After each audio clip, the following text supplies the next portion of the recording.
Por muchas décadas, variedad de cantantes exitosas han tratado de incursionar en la industria del cine.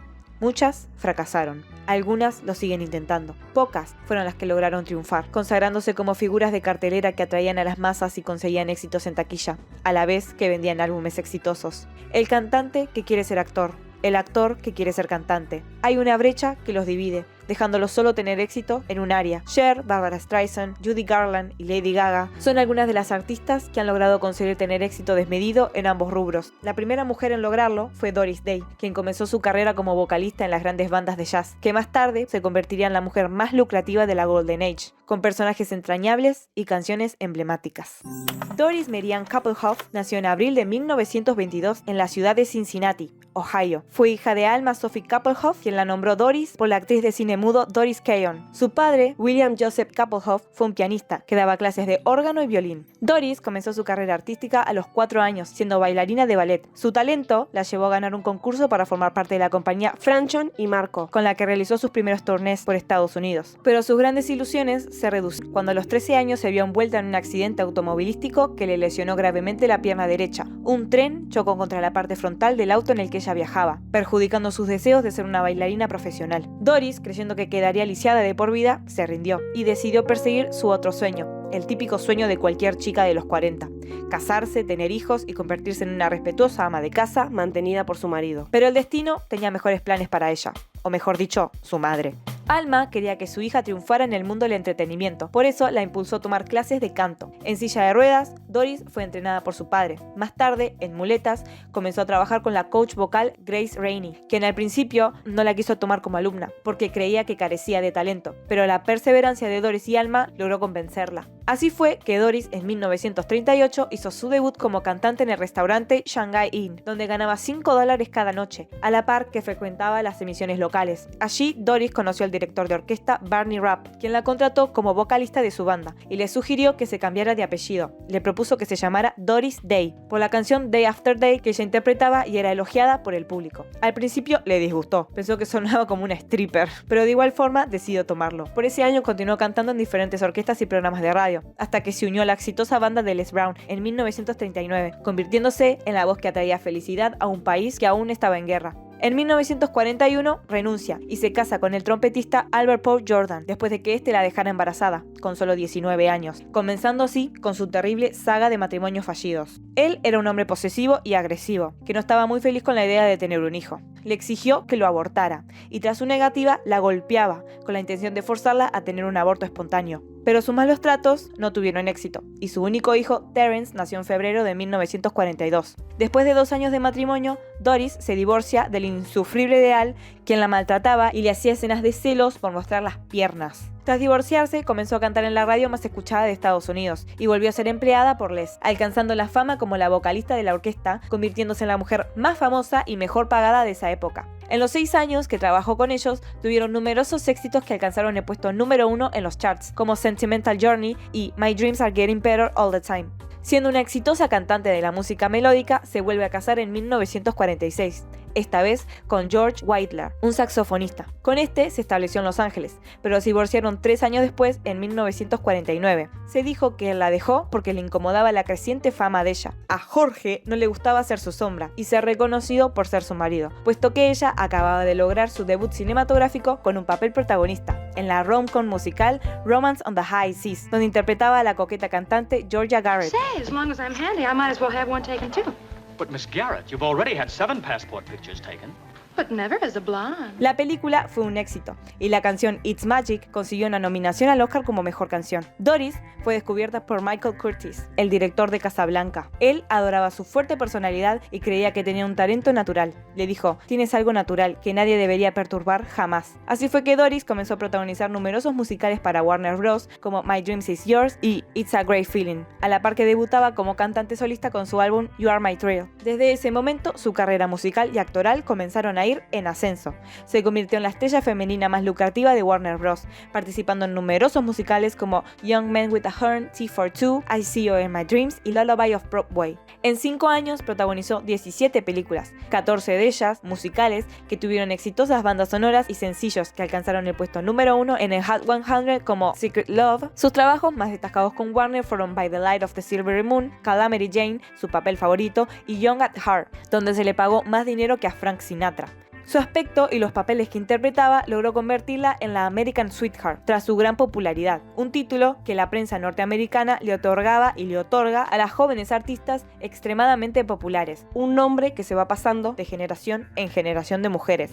Con cada película que ella hacía se encasillaba, al interpretar siempre el mismo papel. Y aunque ella ya había contraído matrimonio con su tercer marido, el productor de cine Martin Marshall, en 1951, el público la percibía como una virgen pura. Con la finalización de su contrato con Warner, tuvo más libertades de elegir los papeles que quería interpretar, al menos por un tiempo. Love Me or Leave Me fue su primer película con la Metro-Goldwyn-Mayer, un film basado en hechos reales que consiguió 6 nominaciones a los premios Oscar. Entre ellas se encontraba su canción I'll Never Stop Loving You como mejor canción. Aquello dio pie a que continuara lanzando más música. A mitad de la década lanzó Day by Day, Day by Night, que incluyó su icónica versión de Dream a Little Dream of Me, y más álbums como Hooray for Hollywood y Cutting Keepers. Finalmente, Doris logró dejar huella en la cultura popular en 1956, cuando le llegó la gran oportunidad de interpretar a Josephine Conway McKenna en el thriller The Man Who Knew Too Much de Alfred Hitchcock. Allí ella interpretó la canción que la inmortalizó, Que será, será, que se convirtió en un clásico del cine.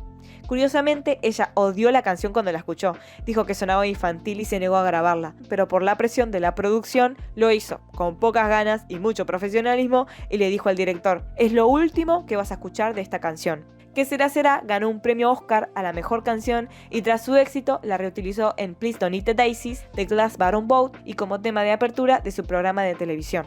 The Man Who Knew Too Much fue un antes y un después en su carrera. Protagonizó otro thriller, Julie, donde interpretaba a una mujer que sospechaba que su marido la quería matar, y el musical The Pyjama Game. Estelarizó The Tunnel of Love y It Happened to Jane, y pese a que logró su primera nominación a los Golden Globe como mejor actriz, estos fueron los papeles que ella odió interpretar, tras lo malo que consideraba que eran los guiones. Pero ella no podía oponerse, debido a que su marido Martin ya había hecho que la contrataran. Tanto trabajo llegó a perjudicar su salud. Tuvo ataques de pánico por la presión con la que vivía. El estudio le hacía hacer una película tras otra, y a la par ella grababa sus álbumes. El inicio de los 60 marcó el comienzo de su cambio de imagen y de la manera en la que el público la percibía. Su marido, que era su agente, comenzó a producir las películas en las que ella actuaría.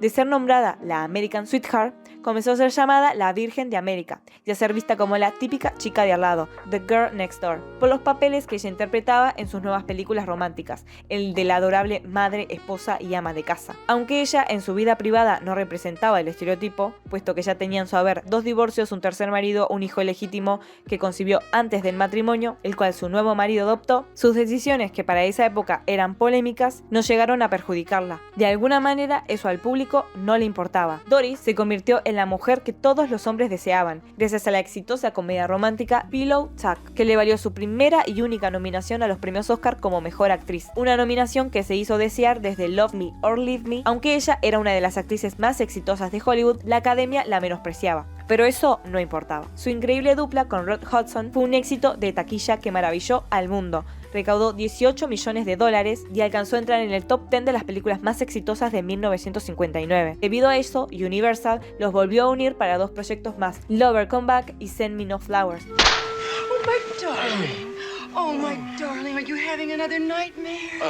No, There, sweetheart. Ella y Rock fueron muy buenos amigos, y eso traspasaba la pantalla. Day continuó estelarizando más comedias románticas, que fueron éxitos en venta, como Please Don't Eat the Daisies, That Touch of Mink y Move Over Darling, película que gracias a ella salvó a 20th Century Fox de la bancarrota, pero no de ser comprada por Disney. Por otro lado, su carrera musical iba al mismo nivel que su carrera actoral. Esa década de los 60 lanzó 13 álbums en 5 años. Listen Today, Showtime, Bright and Shiny, I Have Dream, You'll Never Walk Alone, and Get Your Gun, The Doris Day Christmas, With a Smile and a Song, Latin for Lovers, donde vino incluida otra de sus canciones emblemáticas, Perhaps, Perhaps, Perhaps, y lanzó Doris Day Sentimental Journey, que por décadas fue el último álbum de su carrera, hasta 1994, que publicó The Love Album, un disco que fue grabado en 1967, se perdió y 24 años después se lanzó. Su estatus de estrella en el cine comenzó a ir en declive en 1965, debido a la baja calidad de proyectos en los que se veía involucrada. Las películas no fueron fracasos en taquilla, pero los guiones eran malos y ella los odiaba. Do Not Disturb fue su primer tropezón, pero The Glass Bottom Boat demostró que ella todavía podía remontar cualquier guión por más malo que fuera. Lo que Doris no sabía era que su marido Martin debía mucho dinero, y debido a eso él la obligaba a protagonizar un proyecto más malo que el otro. Caprice, de 1967, fue el comienzo del fin de su carrera como intérprete. The Ballad of Joycey, Where Were You When the Lights Went Out y su última película With Six, You Can Eat Girl fueron denostadas por la crítica. Los personajes que ella interpretaba comenzaron a verse anticuados para la época. Fue aquel año, de 1968, que Doris vio su carrera actoral caerse en pedazos por la culpa de su marido, que tras la desesperación que tenía por pagar sus deudas, la hizo figurar en esas 3 comedias, creyendo que al hacerle interpretar su papel más seguro, la ama de casa que la crítica y el público adoraba, lo salvaría. Pero solo logró en un año dejarla con 2 fracasos de taquilla y en quiebra. Martin falleció en abril de ese año, a los 52 años, dejándola con una deuda impagable. Él y su abogado, Jerome Rosenthal, se habían robado y agotado toda su fortuna en malas inversiones. Ella contó en su libro que su marido y el abogado de este conspiraron a sus espaldas para afanarse los millones que ella había ganado, logrando tener éxito con su cometido. Los 20 millones de dólares que ella hizo desaparecieron y ella quedó con una deuda fiscal de más de $450,000. Tuvo que vender su casa y enterarse que iba a tener que protagonizar una serie de televisión semanas antes de que comenzara el rodaje. Martin, en vida, había hecho que la contrataran sin su consentimiento. Así fue que ella, con pocas ganas y mucho profesionalismo, tuvo que protagonizar la sitcom The Doris Day Show. Y como 2 pueden guardar un secreto si uno de ellos está muerto y los muertos no cuentan cuentos ni mucho menos pagan tus deudas, Doris le inició un juicio al socio del muerto, que hubiera preferido estar muerto él también, puesto que en 1985 este debió declararse en bancarrota por tener que pagarle $23 millones por el fraude y la negligencia que él había cometido. Años más tarde, Terry confirmó en una entrevista que ella solo recibió parte del dinero de una compañía de seguros, porque Rosenthal no le entregó ni la mitad del dinero que debió darle. Pero sus problemas no iban a acabar allí. Su hijo Terry, que era un gran autor y productor musical, conoció en aquella primavera del 68 a Charles Manson, líder de una famosa secta que estaba interesado en que Terrence le produjera algunas canciones. Terry se negó, y por haberlo rechazado, al siguiente año se sospechó que Manson envió a sus secuaces a asesinarlo a la casa en la que él creyó que todavía vivía. Allí se encontraba Sharon Tate, que fue brutalmente asesinada. Terry tuvo que contratar guardaespaldas para él y su madre. Temía que algún seguidor de Manson intentara hacerles algo aunque este estuviera preso. Al final todo quedó en sospechas y teorías. First of all, the house was not Terry's. It was a rental house, and many people have rented that home. He had moved out, I guess it must have been at least 8 months before the murders. He was living in my beach house in Malibu. And Charles Manson knew that he was living in Malibu because I had bought my husband a telescope, and it was on the veranda at the beach house. And Charlie Manson stole that telescope. But he also knew Terry Melcher. He'd felt that Terry Melcher had wanted to record him at one point and then had gone back on his word. At least that's what Terry says in the book. Well, no, Terry did not plan on recording Charles Manson. But Manson thought he did. He went to hear him and the singers and decided, in fact, he could not make the decision. I think it was the record company who had to make the final decision. But they did not plan on recording Charles Manson. But he was upset about that. However, they were really not after Terry. Doris protagonizó The Doris Show por 5 años hasta su cancelación en 1973. Ella contó que odió el primer año, pero más tarde se convirtió en la productora ejecutiva del show, llegando a tener por fin libertades creativas con el proyecto. Posteriormente, cuando promocionó su autobiografía Doris Day, su historia, en una entrevista hizo algunos comentarios polémicos para aquella época, como que ella creía que las parejas debían convivir antes de casarse, algo que es muy normal ahora, pero en esa época no, y que estaba harta de ser percibida con cada uno de los estereotipos en que se la había encasillado, como la virgen más vieja del mundo, la chica de al lado, Miss Goody Two Shoes y Miss Happy Go Lucky. Contrajo matrimonio con su cuarto y último marido, Barry Cotman, con quien estuvo casada 5 años. En 1985 tuvo un programa de entrevistas llamado Doris Day Best Friends, donde hablaba de los derechos de los animales, un tema que la apasionaba, después de haberse retirado definitivamente de Hollywood en 1986, estableciéndose en Carmel Valley. Ella creó una fundación llamada Doris Day Animal Foundation, para rescatar a los animales y gatos que iban a ser sacrificados por la sobrepoblación en Estados Unidos. Ella, con su fundación, los salvaba y los daba en adopción. Se dijo que llegó a tener 50 perros en su casa. Después de retirarse, de sobrevivir a su único hijo que falleció en noviembre del 2004 debido a un melanoma, fue galardonada con premios que alababan su icónica trayectoria en el cine de la comedia, y condecorada por el presidente Bush con la Medalla Presidencial de la Libertad. Con 89 años, lanzó su último álbum, My Heart, y a los 97 falleció en su casa de Carmel Valley a causa de una neumonía.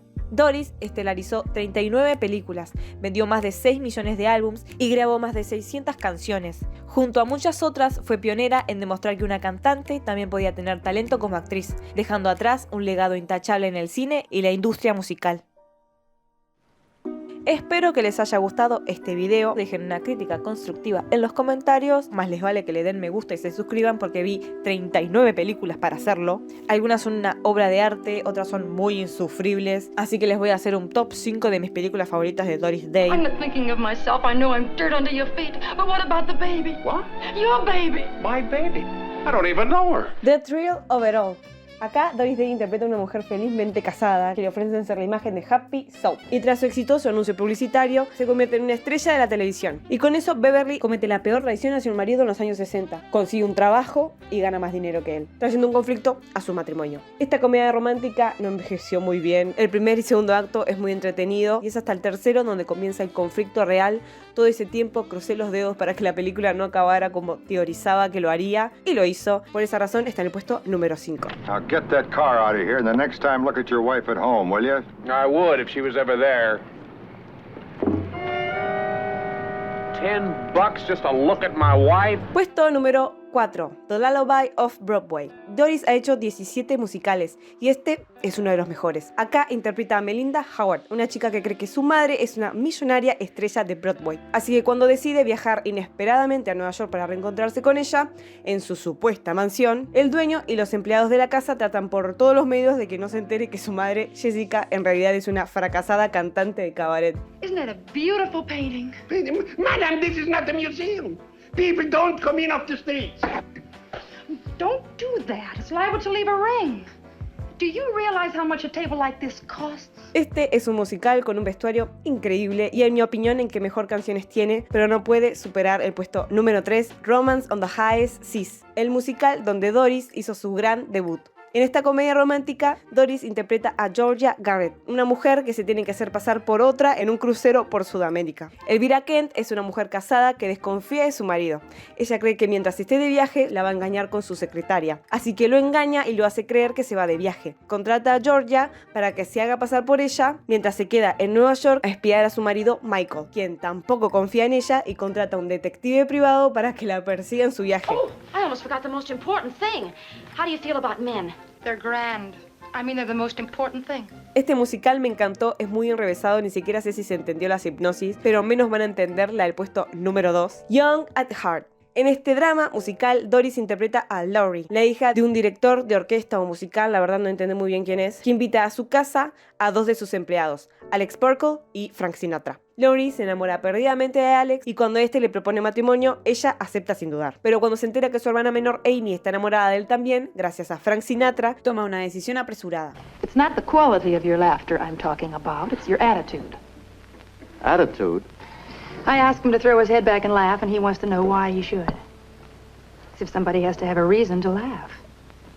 You don't think so? Esta película es realmente drama, drama, drama. De esos viejos donde todo pasa muy rápido y sin sentido. Frank Sinatra se intenta desvivir. Vi esa escena y dije, 4 estrellas. Antes de terminar, menciones honoríficas. El musical Love Me or Leave Me, que creo que el vestuario es un diamante en bruto. No puedo creer que nadie hable de ese vestido celeste, ni de su vestuario en Midnight Lace, un thriller de suspenso, donde Doris tiene un acosador que la llama todos los días y la amenaza con matarla, y la policía no le cree, el marido piensa que está perdiendo la cordura. Todo es llanto, grito, desesperación. Doris tiene un penthouse hermoso, como su casa en Moonlight Bay, la película donde tiene su primer makeover, interpretando a la marimacho de Marjorie, que se acaba de mudar con su familia a Indiana, conoce a su atractivo vecino Bill y trata de convertirse en una señorita. Pero no en la señora de Rod Hudson en Send Me No Flowers, donde interpreta a una ama de casa que tiene de marido a un hombre hipocondriaco. Por un malentendido, cree que le quedan pocos meses de vida. Una comedia muy entretenida que tiene el soundtrack de Tommy Jerry, pero ninguna de estas películas puede superar a la que está en el puesto número 1, un éxito en taquilla: Pillow Talk. Si no lo sabías, en los años 60 la gente tenía que compartir líneas telefónicas. Y Jan Morrow, una diseñadora de interiores, la tiene que compartir con Brad Allen, un músico que pasa todo el día hablando por teléfono con sus múltiples amantes. Con él, colgado de teléfono, no la deja hablar nunca. Y como ella lo interrumpe todo el tiempo, ninguno de los dos se tolera. Hasta que Brad la conoce en persona, gracias a su mejor amigo Jonathan, que está enamorado de ella, y decide seducirla usando otra voz y otro nombre, tratando toda la película de que ella no se entere que él es el boludo de la otra línea y que Jonathan no sepa que se quiere levantar a la mina que le gusta. You know something? Whenever I want to feel close to home, the only thing that helps is getting behind a horse. There's something so wholesome about a man who loves animals. I hope this stupid horse knows where he's supposed to go. Esta es la mejor comedia romántica de Doris Day. No esperaba que me gustara tanto. Como a vos te gustó este video, dale me gusta, suscríbete, yalala, yalala. El cantante que quiere ser cantante. El actor que quiere ser cantante. ¿Qué?